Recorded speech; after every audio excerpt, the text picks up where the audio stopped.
And right now, I will introduce Natalie Gomez. Thank you. And thank you, Chris. That was very nice. I appreciate that. So, the purpose or the mission behind our program is that we operate a pretrial system. Let me move forward here first. We offer a pretrial system that is safe, effective, and maximizes public safety, as well as using appropriate release and supervision and detention, meaning that we're letting the right people out, we're informing the courts, we're giving them good information, which lets them know these people score low risk, these people score high risk, giving them an idea who would be a good person to release, as well as bond conditions. We give them suggestions on that as well. Um, let's move on to the next one.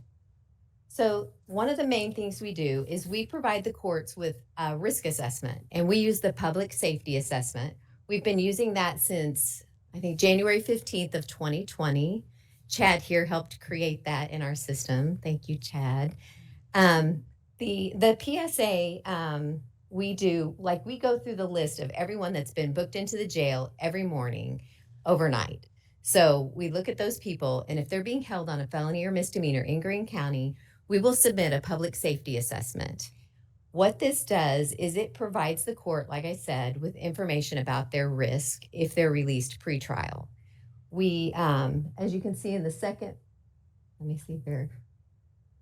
Yeah. It gives a score of failure to appear, the risk of failure to appear, meaning if they're released pretrial, is there a good chance they're going to show back up the next time they have court or not? And it gives them a score for committing a new crime, or it also gives a violent flag if they're released pretrial, meaning if they're released on bond, is there a high likelihood that they'll commit a new violent crime? So we try to get these PSAs to the judges prior to the first bond appearance, which is usually within 48 hours. The only exception to that might be a holiday or a weekend, but they're not being seen by the court over those days anyway. So they get those ahead of time. So that is our risk assessments. So supervision is the next thing that we do. And we supervise both felonies and misdemeanors, all of them except A and unclassified felonies. We also monitor, I've got up here UA, that is drug testing, treatment attendance, and court appearances. And we notify the courts of any violations on those things. The courts can offer anything from domestic violence treatment or the therapy. They can offer the order the drug testing. They can order they can really order just anything they want. Like they can't be in the state of Missouri, or they can't be in a certain area. And any violations like that, we will notify the court, and they will generally set a hearing, and all of our officers will appear on those hearings to give additional information. Let's see. When we're supervising defendants, they can stay on supervision with us for a couple of months. Actually, we've had people that have been on up to 5 years. We're seeing that trend change now that we have all new judges practically. They're moving through the system much quicker, which is good, especially when we have those on GPS. But we do see that trend changing. As I stated, if a defendant violates the conditions of their supervision, we notify the court and a hearing will be scheduled. Next, we have GPS. GPS is a very big thing on pretrial supervision.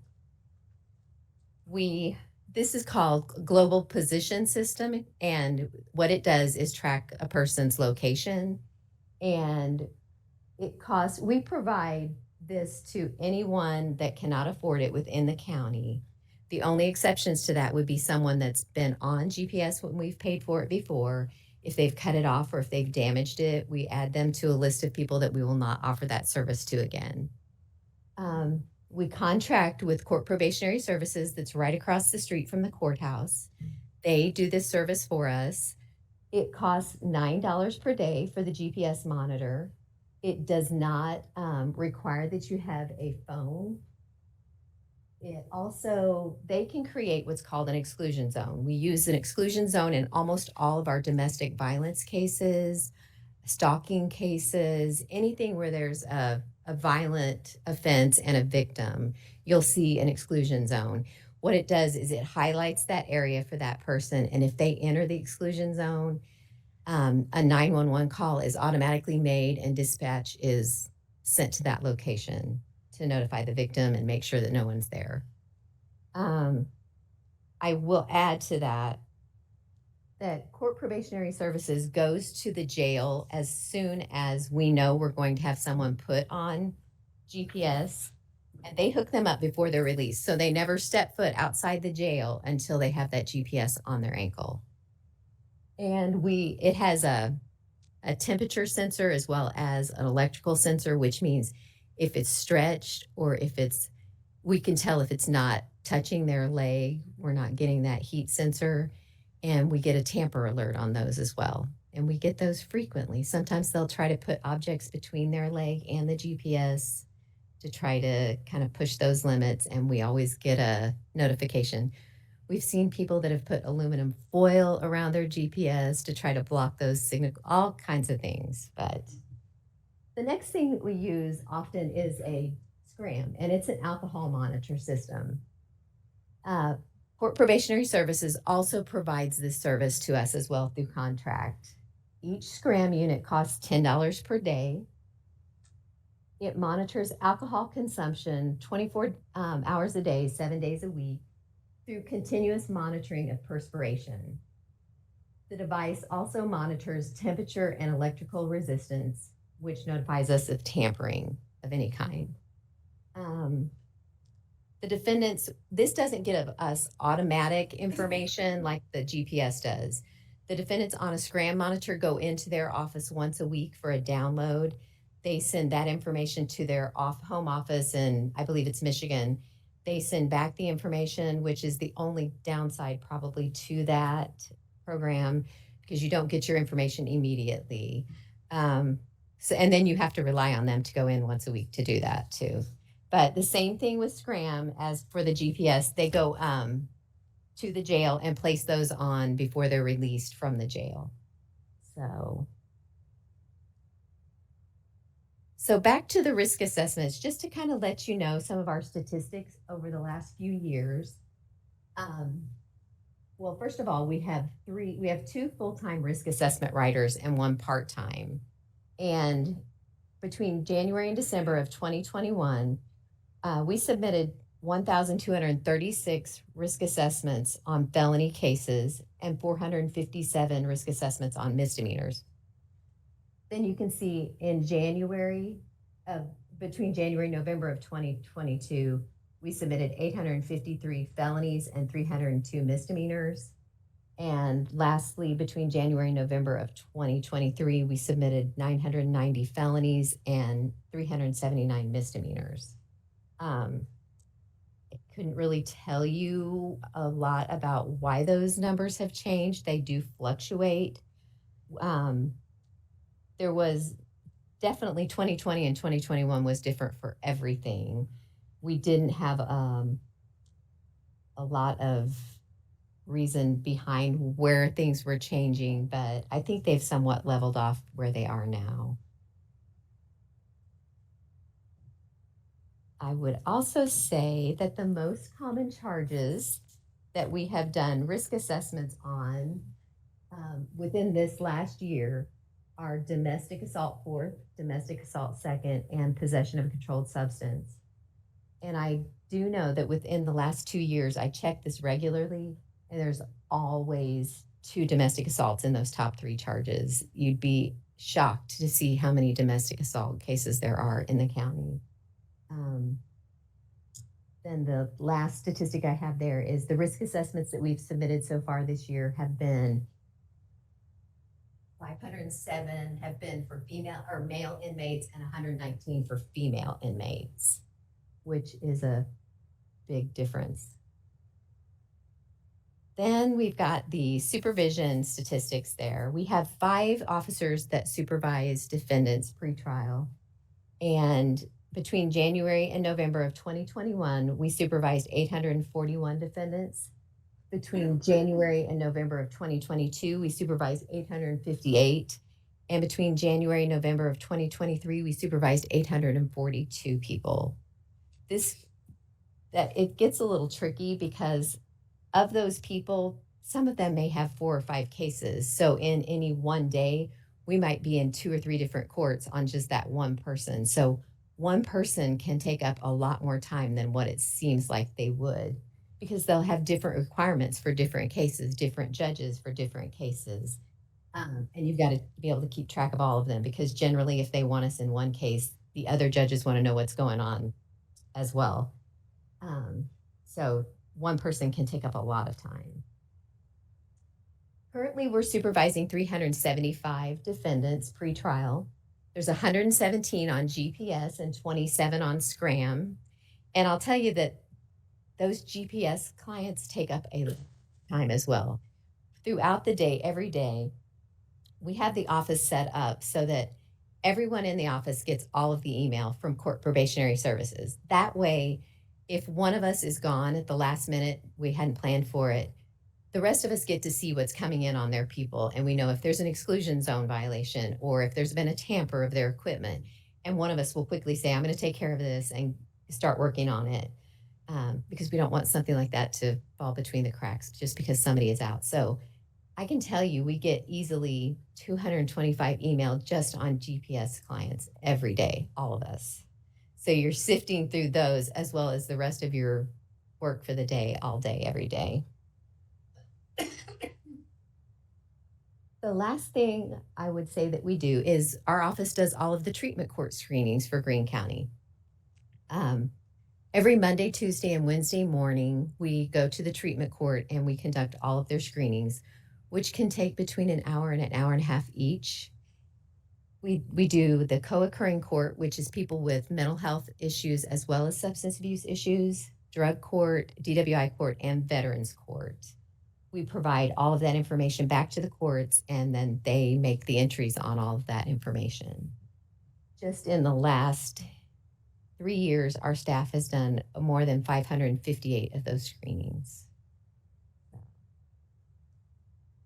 And something new for the office this year is we have something called the Defendant Assistance Program.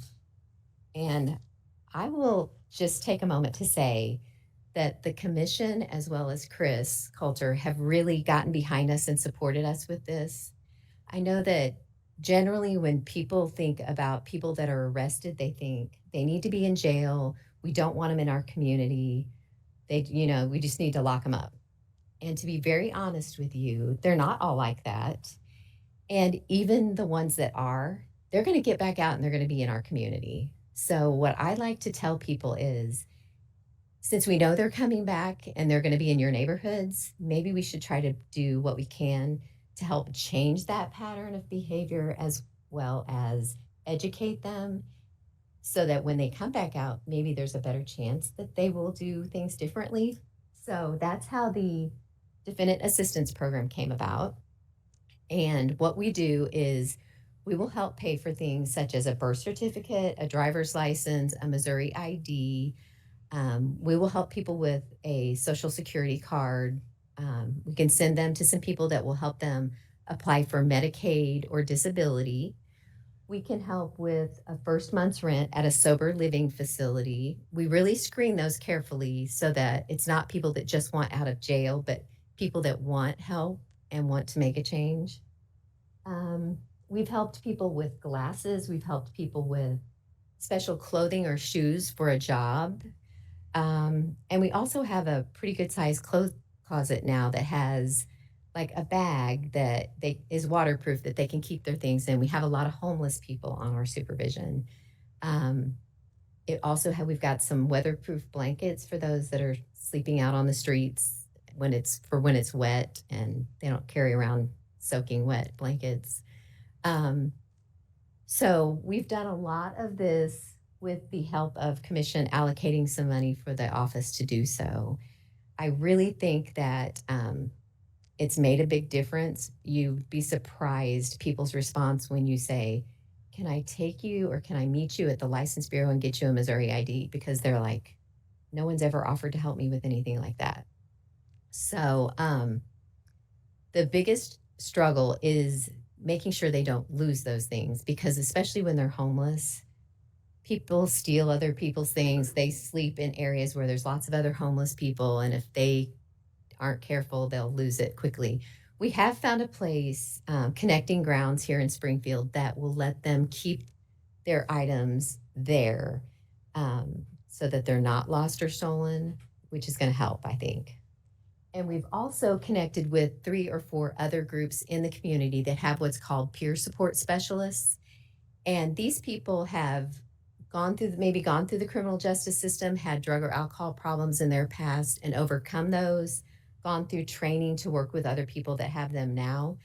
Uh, the thought is that people like the defendants we work with are going to relate to them better, and maybe they'll be able to share with them what they did, changes they made that helped them turn their lives around. So we're connecting most of the people that we meet with now before they get out of the jail with a peer support specialist. And they meet them as soon as they get out in the community. They'll go to different places with them, help them apply for things, just kind of be that support they need in the community since we can't really get out of the office. So that's pretty much what we do. Do any of you have questions? Natalie, you said up at the beginning that one of the functions that you do is you review all of the inmates that get submitted the night before. Mhm. On average, what's the range that you've seen? It varies a lot. Day, Oh my goodness. Yes. And it varies by month. We've seen it vary so much since 2019 to today. Yesterday we had 8. This morning I think we had 10, but there were days a year ago when we'd have none. It You just can't make sense of it. And you think that maybe Mondays are typically busier because you've got the people arrested over the weekend. So we typically expect busy Mondays for reports. But that's not always the case. It's just up and down. There's typically around the holidays, springtime, people are out celebrating the nice weather, holidays celebrating, and end up getting in more trouble. But there doesn't seem to be a lot of way to track those really well. And it depends on the ones that have actually had charges filed. We don't do it if they're just being held on a probable cause, which holds them for 24 hours. We have to wait till charges are filed to do those reports. But Natalie, you don't review all charges. If somebody put in for a charge for double homicide, that would be one of them. So, We actually do reports on those. the And- reports. Correct. We don't supervise those, but we do risk assessments on them. And sometimes I cringe when we do those because the risk assessment we do gives gives you a level of supervision. It's not really recommending to the courts that you release them and they be supervised on that. It's just telling them that's what they scored. And a lot of times, people that are arrested for crimes like murder, not always, but a lot of times, it's either someone that's very young and has no adult criminal history that we can include in the report, so they'll score very low, or it's someone that's got no criminal history, just all of a sudden went off the rails, and so you submit that and it's got a level 0 and you're like, here you go. But I've talked to the judges over and over about that. We had a national trainer speak with them last week about the public safety assessment and just explain it's simply a tool. The prosecutors, when they come to court, they're able to share additional information. Like maybe they can say, Judge, I know that the PSA states that they're a level 0. That's because they haven't had any criminal history. That doesn't mean that it's not risky to put them back out in the community right now. Because even if they've not been violent before, what's their state of mind right now? They have nothing to lose if you release them and they do something else because they're already probably facing serious consequences. So, any other questions? Natalie, I don't think a lot of people are familiar with your previous career. Yes. Can you talk about that and tell us how that translates into this job? Yeah. I retired from probation and parole in 2019, and I was 3 months shy of 30 years there. I was a probation and parole officer, I was a unit supervisor, and I was a district administrator there. And I loved my career there, definitely. And this was a very easy transition, not that I didn't have a lot to learn and still not a lot to learn. Um, but it's very similar in that we supervise people and we give information to the courts. The only difference is the people we supervise here have not been convicted. So we really can't make like just directives for them the way we did at probation and parole. Once they were convicted, as a probation officer, if you saw something happening, you could just give them a written directive, you're not to do this.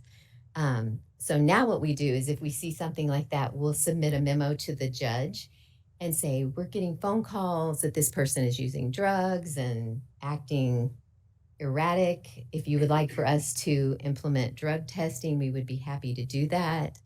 And they will typically follow suit. But yeah, that's the main difference is the people we work with aren't convicted. And you would be surprised.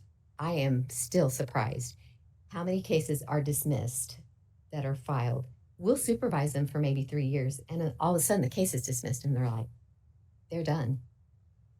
But some of them get pretty good supervision with pretrial services, so they've at least had 3 years of someone watching them pretty closely, I would say.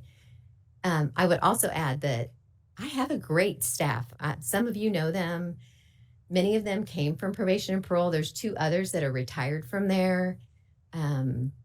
I don't worry if I take a vacation day anymore because I know that they are watching people and they're reporting what they're needing to report. So I think the best thing I can say about the office is it runs smoothly because there's great staff.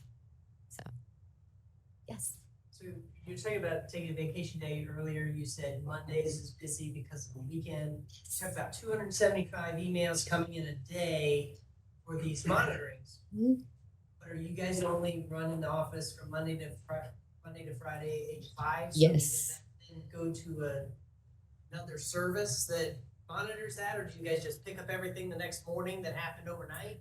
Yeah, the contracted agency has a company that monitors over weekends and holidays and nights. They don't do anything on what we would call non-urgent matters, but tampers and violations of exclusion zones, they will immediately dispatch 911. So we know there's action on those immediately. So Justin, that is a good question. I mean, Natalie and I have had a discussion on, we look at, maybe rolling out an extended hours, it's 11 o'clock at night or do weekends, or does that get us to the next level of a 24/7 type program? I mean, that gets a lot more, complex when it comes just to normal operation of business, but also can serve public in a unique way that was never offered before. So those are things we've been discussing for several years about how do we go from where we are to there, and then what would that benefit be on the backside? It's very complicated, but yeah. So like Natalie said, on the Monday morning, it's been a busy weekend. People are out, first nice weekend, alcohol got the better of them or something else. They may have a very busy Monday morning. yeah. So the $9 and $10 a day that you spend on these different types of monitorings, does that price include the night and weekend monitoring, or is that a separate thing that we? It includes everything. Yes. Yeah. And if you were to look at their budget, I mean, Natalie, their monthly bill does fluctuate, but it's consistently 5 figures Mm-hmm. every month. So that's the largest part of her budget outside It of is. personnel, is the monitoring. I mean, Yeah. fortunately, we've got a good company in here that does that.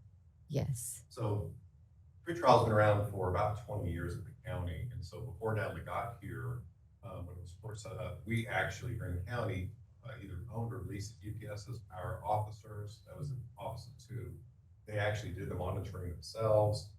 They did home visits. It's dangerous to go and like knock on the door and check on people. And once Natalie came in, we shut all that down. No, we're not going to put our people at risk. They're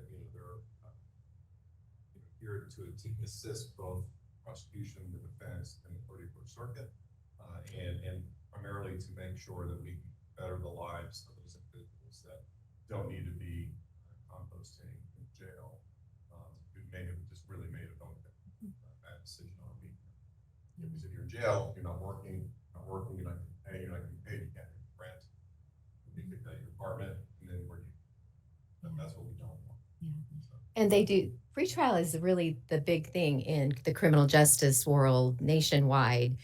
And it is because of that. There's a big push to get people out of jail quicker because they feel like you keep them in the cycle or you keep them in the system longer, they are going to lose all those things and then they're going to stay in the system. And I will add one more thing that I know the judges would be disappointed if I didn't add. Something they've started doing since I've been here is they want us to approve a home plan for almost everyone they release.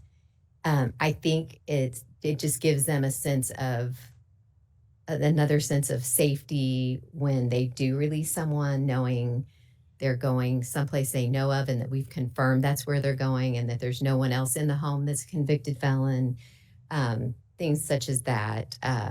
So we do a lot of that, and we don't go into the homes to do that. We do that over the phone, which you think, is that very effective? You'd be surprised because a lot of people we call say, absolutely not, they can't stay here. So we'll go back to the court and say, no, that's not going to work. And we'll do that multiple times for a lot of people. So it does make them feel better. They don't want to release people into bad situations just to perpetuate the problem. Yes. Whenever you're making those phone calls, are you making those to so do they give you an address and you call whoever's providing at that? Yes. And then you also said you get phone calls sometimes saying that like, oh, this person's from like, I assume those aren't the defendants calling, but like outside people. Yes.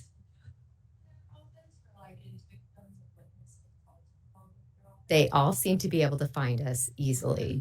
They do. It's a lot of calls. Yes. And you have to be able to sift through those because you get a domestic situation and they're fighting back and forth. Sometimes one will call just to keep the fight going. So you have to be able to kind of figure out, what of this do I need to address? What do I need to pass on to the court? How quickly do we need to act? And so what we really do is, if they're doing something that's illegal, please call 911. Like, that's the first thing you need to do. We will inform the courts, but we also want to remind you that if there's a crime committed, that's the first thing you need to do. And we will follow suit with what we need to do as far as the case we have. But you do get a lot of complaints. People will get out and the next day the home plan's calling you saying they can't stay here anymore. And we're like, okay. So, and then they'll say, we don't want to be a cosigner for their GPS. And we're like, we can't remove you as a cosigner until we find another cosigner to replace them. That's something I didn't mention. On the GPS and Scram that we provide, everyone has to have a cosigner. And that's because these devices cost $2,000. And if we didn't have something in place, these people would not take care of this equipment and we wouldn't get it back. So it's actually a process Court Probationary Services ask us to implement. And so before they get the GPS or Scram, someone they know has to go in and cosign, stating basically, if the equipment's not returned or returned damaged, I'll be responsible for that $2,000.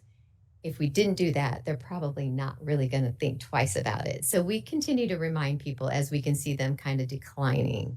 Don't forget, your mom co-signed for that GPS that's on your leg. If you think about leaving, please remove that and leave it where someone can find it and turn it back in. They generally don't want that to fall back on a family member or a friend because they won't help them the next time they're in jail. So They don't have a cosigner. they do. There's a lot of people that are in jail right now because they don't have a cosigner. Yeah. if you were to go to their office, I know we're right on time, we're just gonna pass, but if you were to go to their office and just sit for a day or 5 minutes or in their office, it's a constant amount of people that'll come in. So as soon as somebody will leave court, they'll come up, meet with their supervisor saying, I just got a report, here's what occurred, and then kind of a check-in, and then they'll leave. Phone calls all the time, saying, okay, thanks, Chris. We just got your court date. Yeah, I see that in the docket. Appreciate you reaching out. But what's important though is also the relationship that's built between our pretrial officers and the defendants, because I think that level of trust, those defendants can feel comfortable talking about the situation. good because then our officers can, make sure that they're gonna get the help that they need, get through the court system and get everything taken care of. Yeah. A lot of times people just want someone to go to court with them, especially if they've not been in the system before. It can be very intimidating. And a lot of times we have family that just drift into our office and they're like, I don't know where I'm going or what I'm supposed to do. So we'll go to court with people that we're not even really working with because we have people like elderly people that come in lost and we don't want to see them wandering around the court. So we'll take them in, we'll sit them down, we'll let the bailiff know who they're there on. If we've got somebody in that court, they'll sit with them. But the system itself is very intimidating if you're not familiar with it. Their office is located on the second floor of the judicial court facility, back in the storage area. They actually do have a window there. But they're back in the old storage area, back on the far right. But with the new renovations, they are gonna be just past security, where it's very easy to place. Meet with them prior to heading off.